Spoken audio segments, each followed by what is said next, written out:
시편 9편은 다윗의 감사시로 분류되어지고 있습니다. 이 표조에는 물라벤이라는 단어가 기록되어져 있는데 많은 축축이 있지만 이 단어에 대한 정확한 의미는 알 수는 없습니다. 그리고 이 물라벤이라는 단어는 오늘 9편에만 사용되어져 있습니다. 그리고 9편의 특이한 형식은 이 답간체라고 합니다. 이 답간체가 뭐냐면 우리나라에도 기역, 니은, 뒷글, 리을이 있잖아요. 그것처럼 가나다 순으로 그 첫 글자를 따서 시를 지었다라는 거예요. 그래서 히브리어 알파벳 순서대로 1절부터 오늘 보면 20절까지 기록을 하고 있는데, 그런데 특이한 것은 오늘 9편은 히브리 알파벳 순서의 11번째인 카프로 끝을 맺습니다. 그리고 10편은 12번째인 라메스로 시작되어져 있습니다. 그래서 학자들은요, 이 9편하고 10편은 한 편의 시다라고 설명을 하기도 합니다. 그러나 학자들의 연구에 따르면 이 9편과 10편은 하나님의 공의라는 부분에서는 비슷한 의미, 같은 의미를 가지고 있지만, 그러나 구별되는 것은 9편은 여호와 하나님의 구원하심을 찬양하고 감사하는 시고, 10편은 이 사회의 불의에 대하여, 악에 대하여 하나님 앞에 비탄하는, 즉 비탄시라는 것이지요. 그래서 이 9편과 10편은 하나로 10편으로 보지는 않고 있습니다. 어쨌든 오늘 9편을 통해 다윗은 우리에게 말해주고 싶은 메시지가 있습니다. 바로 하나님은 공의의 하나님이시라는 것입니다. 하나님은 공의대로 이 세상을 심판하시고 다스리신다라는 것이지요. 그렇게 하나님의 공의의 눈으로 오늘 이 심판, 이 메시지를 받아볼 때 정말 하나님의 공의로운 심판 그 마지막 때에 어떤 일들이 있을까요? 마태복음을 우리가 쭉 묵상하다 보면 그 마지막 때에 대하여 이야기하셨습니다. 알곡과 가라지, 그죠? 알곡은 창고에, 죽정이와 가라지는 영원히 타지 않는, 끄지지 않는 불 가운데 버려짐을 당하는 것이지요. 하나님의 공의로운 심판은 마지막 때에 하나님을 믿는 믿음의 백성과 믿지 않는 악한 자들을 향한 분명한 심판이 있을 줄을 믿습니다. 그래서 우리는 그 마지막 때를 바라보며 살아가지만, 그러나 그 마지막 때뿐 아니라 이 세상 우리가 살아가는 삶의 현장 속에서도 하나님은 그 공의를 베푸십니다. 하나님은 하나님을 믿는 믿음의 백성들을 건져주시고요, 악한 자들을 향하여 그 길을 막고 멸망시키며 무너뜨리심은 하나님이심을 오늘 다윗은 고백하고 있는 것이지요. 우리 말씀을 좀 더 살펴보면, 먼저 다윗은 1절부터 3절까지 여호와 하나님 앞에 감사를 드리고 있습니다. 우리 1절 말씀 한 목소리로 한번 봉독하도록 하겠습니다. 시작.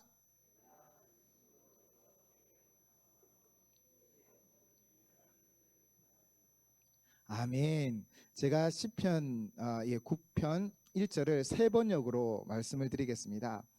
주님, 나의 마음을 다 바쳐서 감사를 드립니다. 주님의 놀라운 행적을 쉼 없이 전파하겠습니다. 아멘.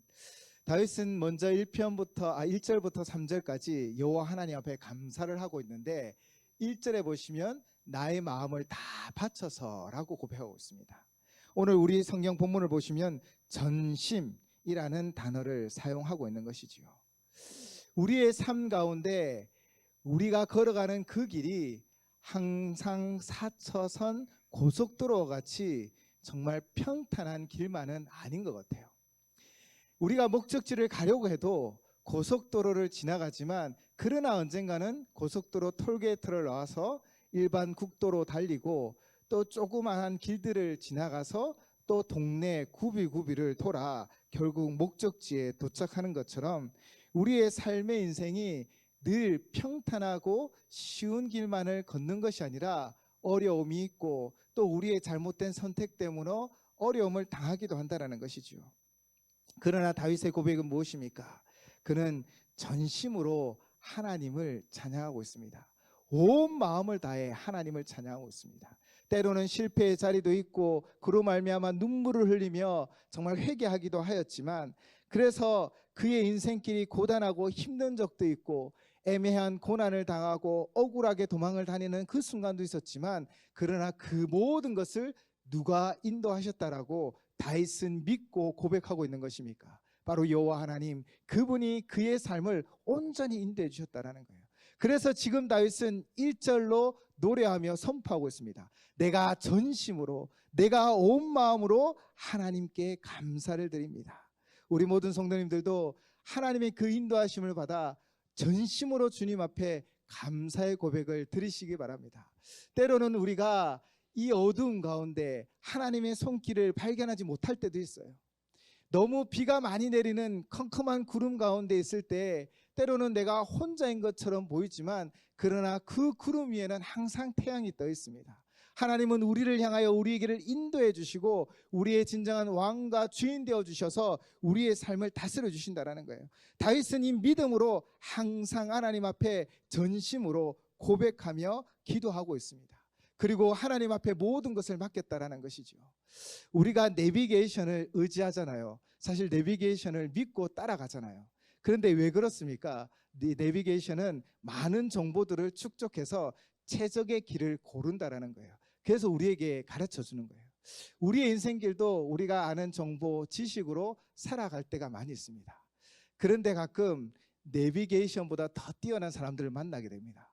그 사람들은 샛길을 알고 있더라고요. 그래서 그 사람과 함께 걸어가면 그 샛길로 인도하여 더 빠르고 더 안전하게 가는 경우들도 종종 있다라는 것이죠.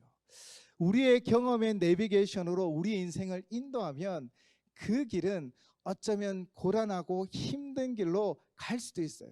그러나 우리의 인생을 처음부터 끝까지 하시는 하나님이 우리의 운전대에 손을 얹고 우리의 인생을 운전해 주신다면 우리는 하나님의 약속하신 그곳에 분명하고 안전하게 도착할 수 있음을 믿습니다. 다윗은 이 운전대를 하나님 앞에 맡겼고 그분의 인도하심을 받았던 것처럼 우리가 전심으로 하나님 앞에 감사할 수 있는 단 하나의 이유는 바로 하나님이 우리를 인도하여 주시기 때문이요, 또 우리 또한 다윗처럼 우리의 삶을 그분의 손만에 맡겨드린다면 우리는 전심으로 감사하는 삶을 살 수 있을 줄을 믿습니다. 우리의 삶이 그렇게 하나님을 향해 전심으로 감사하고 여호와 하나님만을 의지함으로 인도함 받는 삶이 되시기를 주님의 이름으로 축원을 드립니다. 다윗은 이 감사의 이유를 또 4절에서 6절로 이렇게 고백하고 있습니다. 주께서 나의 의와 송사를 변호하셨으며 보좌에 앉으사 의롭게 심판하셨나이다. 이방 나라들을 책망하시고 악인을 멸하시며 그들의 이름을 영원히 지우셨나이다. 원수가 끊어져 영원히 멸망하였사오니 주께서 무너뜨린 성읍들을 기억할 수 없나이다. 아멘. 다윗이 전심으로 하나님 앞에 고백하며 찬양하며 감사하며 나아갈 수 있었던 것은 오늘 4절에서 6절의 말씀처럼 하나님이 공의로 그의 인생 가운데 섭리하시고 심판해 주셨기 때문입니다. 이방 나라 악인들은, 원수들은 결국 무너졌습니다. 그리고 다윗은 하나님의 약속대로 그 고난의 터널의 끝에 바로 통일 왕국의 두 번째 왕이 되었던 것이지요. 원수로부터 그를 구원하여 주신 하나님, 우리 4절 말씀을 제가 세 번역으로 다시 한번 봉독하겠습니다. 주님은 공정하신 재판장이시기에 보좌에 앉으셔서 공정하고 정직한 판결을 나에게 내려주셨습니다. 아멘. 바로 공정한 재판관이 되어주시는 거예요. 그분의 재판은, 그분의 다스림은 공의롭습니다. 공정하십니다. 누구도 토를 달 수가 없는 거예요. 왜냐하면 하나님이 완전하시기 때문입니다. 그 완전하심으로 우리를 인도해 주신다라는 것이지요. 그때 악한 자들은 무너지고 하나님을 믿는 믿음의 백성들은 세움을 입을 줄을 믿습니다. 사무엘 시대에요, 사무엘이 이스라엘 백성들을 미스바에 다 모았어요. 그들에게 이방 신을 버리고 여호와 하나님만을 섬기자라고 선언하였고, 이스라엘 백성들은 하나님 앞에 회개하며 하나님 앞에 제사를 드리기 시작했죠. 그때 누가 그들을 치러 올라왔습니까? 바로 블레셋 족속들입니다. 블레셋 족속들이 이렇게 미스바에 모여있는 이 이스라엘 백성을 한꺼번에 칠 수 있는 절호의 기회다라고 생각하며 그들은 무기와 또 많은 병기를 챙겨서 이 미스바로 올라왔던 것이지요. 그때 이스라엘 백성들이 어떠하였습니까? 두려운 마음에 사로잡혔지만 그들은 사무엘에게 요청합니다. 우리 하나님께 쉬지 말고 부르짖어 우리를 블레셋 사람들의 손에서 구원하게 하소서. 바로 오직 하나님밖에 이 상황과 이 환경 가운데 우리를 건지실 분이 없음을 고백하며 믿음으로 나아갔던 것이지요. 그때 어떤 역사가 일어났습니까? 사무엘상 7장 9절 말씀입니다. 사무엘이 젖 먹는 어린 양 하나를 가져다가 온전한 번제를 여호와께 드리고 이스라엘을 위하여 여호와께 부르짖음에 여호와께서 응답하셨더라. 아멘. 오늘 금요 기도회처럼 우리가 우리의 마음을 제물로 하나님 앞에 가지고 와 하나님 앞에 내어놓으며 하나님을 의지하며 나아갈 때 하나님은요 우리의 이 부르짖음 가운데 반드시 응답하여 주신다라는 거예요. 다윗도 이것을 경험하였기에 그는 전심으로 감사하며 그 이유를 이렇게 설명하고 있는 거예요. 이방 나라를, 악인을, 원수를 무너뜨리시는 하나님, 그 공의의 재판관으로서 우리를 공정하게 인도하시는 분이 우리 여호와 하나님이시라는 것이지요. 결국 이 전쟁을 통하여 미스바와 센 사이에 세운 것이 있습니다. 바로 에베네셀입니다. 그들이 이곳을 이름하여 에베네셀이라 하였는데 그 뜻은 여호와께서 여기까지 우리를 도우셨다라는 뜻입니다. 사랑하는 성도 여러분, 우리가 여호와 하나님을 의지하며 나아갈 때 하나님은 우리를 지키십니다. 이방 나라와 악인과 원수들을 무너뜨리시고 우리를 든든하게 세워주시며 보호하여 주신다는 거예요. 다윗은 수많은 사건과 그 일생의 여정 가운데 이것을 알고 겪고 믿고 그 믿음의 고백을 지금 우리에게 하고 있는 것입니다. 그러면서 다윗의 신앙 고백이 오늘 7절에서 12절 말씀으로 기록되어져 있습니다. 그 말씀은 바로 하나님이 공의의 심판자가 되신다라는 것입니다. 우리 7절부터 12절 말씀 함께 봉독하도록 하겠습니다. 시작. 여호와께서 영원히 앉으시며 심판을 위하여 보좌를 준비하셨도다. 공의로 세계를 심판하시며 정직으로 만민에게 판결을 내리시리로다. 여호와는 압제를 당하는 자의 요새이시요 환난 때의 요새이시로다. 여호와여 주의 이름을 아는 자는 주를 의지하오리니 이는 주를 찾는 자들을 버리지 아니하심이니이다. 너희는 시온에 계신 여호와를 찬송하며 그의 행사를 백성 중에 선포할지어다. 피 흘림을 신문하시는 이가 그들을 기억하시며 가난한 자의 부르짖음을 잊지 아니하시도다. 아멘. 여호와께서 영원히 앉으시며 심판을 위하여 보좌를 준비하셨도다. 바로 하나님이 공의의 심판장이 되셔서 이 세상을 심판하시고 또 악인과 의인을 그 행위대로 또 그 믿음대로 심판하신다라는 것이지요. 마지막 때뿐 아니라 우리의 삶의 여정 속에서도 하나님은 우리의 삶 가운데 하나님의 공의로 우리를 다스려 주심을 믿습니다. 사랑하는 성도 여러분, 하나님이 공의의 재판장 되심을 믿으십니까? 그분이 그 공의대로 우리 인생 가운데 판단하시고 우리를 인도해 주실 줄을 믿으십니까? 그런데 사실은요, 우리가 이것을 믿는다면 우리는 두려워해야 합니다. 왜 그럴까요? 하나님이 공의롭기 때문입니다. 하나님이 공의롭다라는 것은 하나님이 결코 악을 그냥 두지 않으신다라는 거예요. 악은 멸하시고 선은 하나님이 세워주신다라는 거예요. 그런데 우리의 삶을 뒤돌아보면 여러분 정말 하나님 앞에 떳떳이 서 있을 수 있으십니까?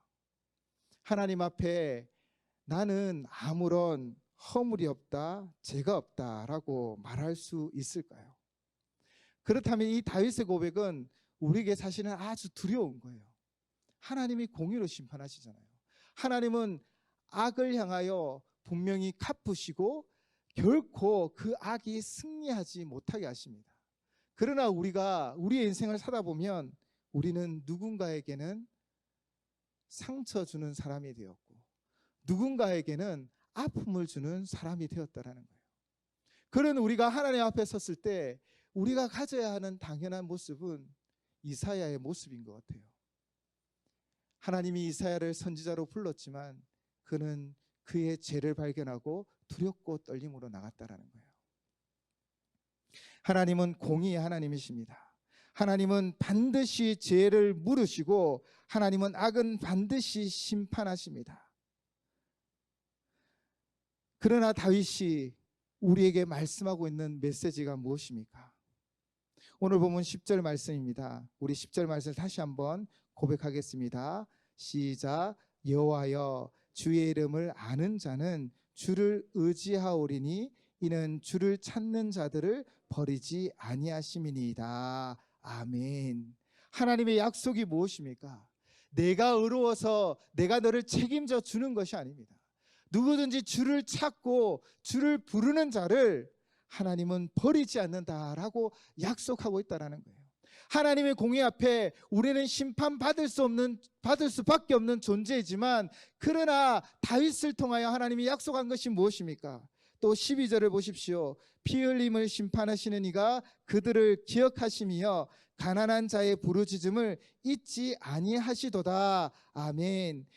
피 흘림을 심문하시는 이, 공의로 악한 자들을 심판하시는 이가 기억한답니다. 가난한 자의 부르짖음을, 여기서 가난한 자의 그 1번의 표시를 보시고 그 아래, 성경 아래에 한번 내용을 살펴보십시오. 1번이 무엇이라고 기록되어 있습니까? 겸비한 자입니다. 이 겸비한 자는 어떤 의미입니까? 성경 사전에 따르면 겸비 또는 겸손은 하나님 앞에서 자신이 하나님의 뜻을 행할 수 없는 죄인인 것을 알고 스스로 자랑하는 것을 버리고 낮은 데 처하여 하나님께 긍휼을 구하는 마음의 자세를 말한다라고 설명하고 있습니다. 공의로운 하나님 앞에 우리 모두는 두렵고 떨림으로 나아갈 수밖에 없습니다. 내 의가 아무것도 없어요. 내가 가진 것, 내가 행한 것은 의로운 것이 없습니다. 때로는 내가 뭔가를 이루었다라고 생각하지만 그건 다 하나님의 은혜였어요.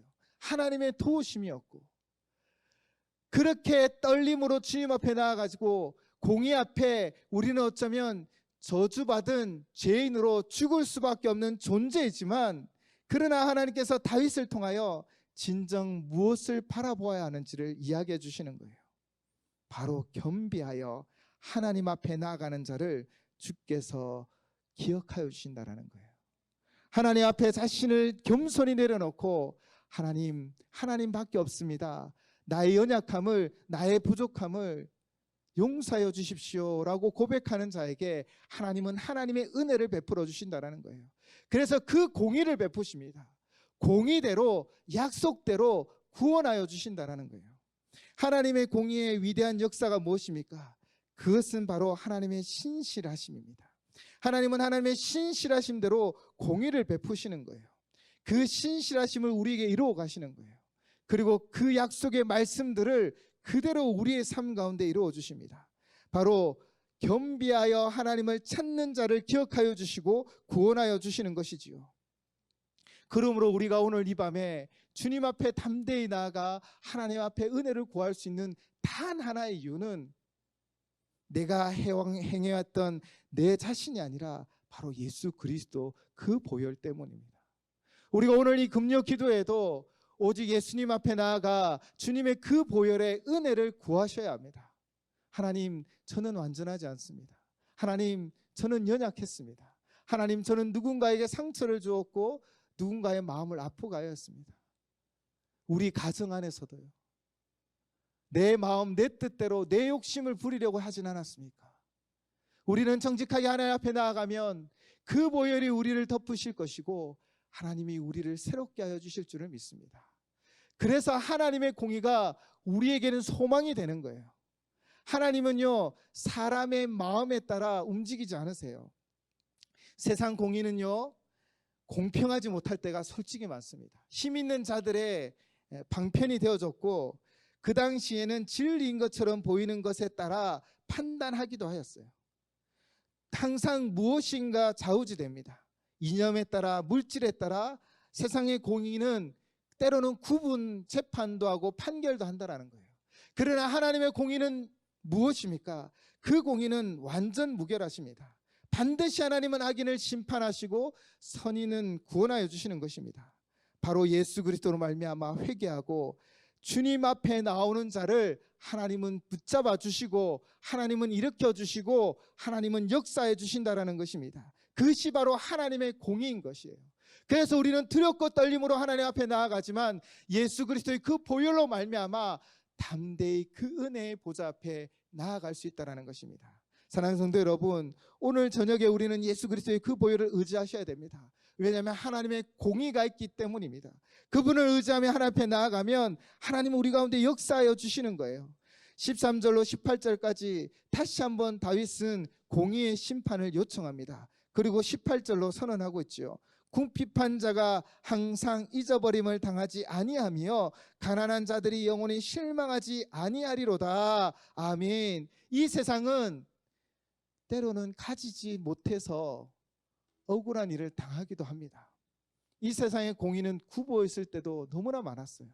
그러나 하나님의 공의는 분명합니다. 하나님은 예수 그리스도의 보혈을 의지하여 주님 앞에 나오는 모든 자들을 안아주시고 응답하여 주시고 요새가 되어주시고 도움이 되어주십니다. 오늘 이 밤에도 가난한 자들의 영혼이 실망하지 아니하리라 라고 분명히 선포하고 있습니다. 예수의 보혈을 의지하여 주님 앞에 나아가는 자들을 하나님 보좌 앞에 나아가는 자들에게 하나님 은혜를 베풀어 주시는 것이지요. 그리고 다윗은 이렇게 분명하게 마무리하며 선포하고 있습니다. 19절 20절 말씀입니다. 여호와여 일어나사 인생으로 승리를 얻지 못하게 하시며 이방 나라들이 주 앞에서 심판을 받게 하소서. 여호와여 그들을 두렵게 하시며 이방 나라들이 자기는 인생인 뿐인 줄 알게 하소서. 아멘. 다윗은 우리가 인생일 뿐임을 알기를 원합니다. 우리는 완전하지 않습니다. 그냥 한 인생을 살아가는 그냥 피조물일 뿐이에요. 그러나 하나님은 공의의 하나님이시고 위대한 하나님이시라는 거예요. 내 자신이 어떤 존재를 분명히 깨달아 알아 하나님을 하나님으로 모시고 하나님의 공의를 선포하며 하나님의 이름을 높여드리는 삶을 살아가는 것, 바로 그것이 우리의 참 모습이라는 거예요. 우리는 인생일 뿐입니다. 우리는 아무것도 스스로 의롭다 할 수 없고 오직 예수 그리스도의 그 피만을 의지하며 그 보혈만을 의지하여 하나님의 은혜의 보좌 앞에 담대히 나아갈 수 있습니다. 오늘도 하나님이 약속하십니다. 나는 인생입니다. 나는 연약한 존재입니다 라고 고백하며 나아가는 자에게 하나님은 은혜를 베풀어 주시는 것이지요. 그래서 이 찬양의 고백으로 잠잠히 하나님 앞에 나아갔으면 좋겠습니다. 나의 영혼이 잠잠히 하나님만 바라며 나의 구원이 그에게서 나는도다. 나의 영혼아 잠잠히 하나님만 바라라. 나의 소망이 저에게서 나는도다. 오늘도 공의의 하나님이 우리에게 약속해 주고 계십니다. 겸비하여 하나님 앞에 나아가는 자에게 하나님 은혜를 베풀어 주셔서 요새가 되어주시고 산성이 되어주십니다. 우리 잠잠히 오직 하나님만 바라는 이 시간 되시기를 바랍니다.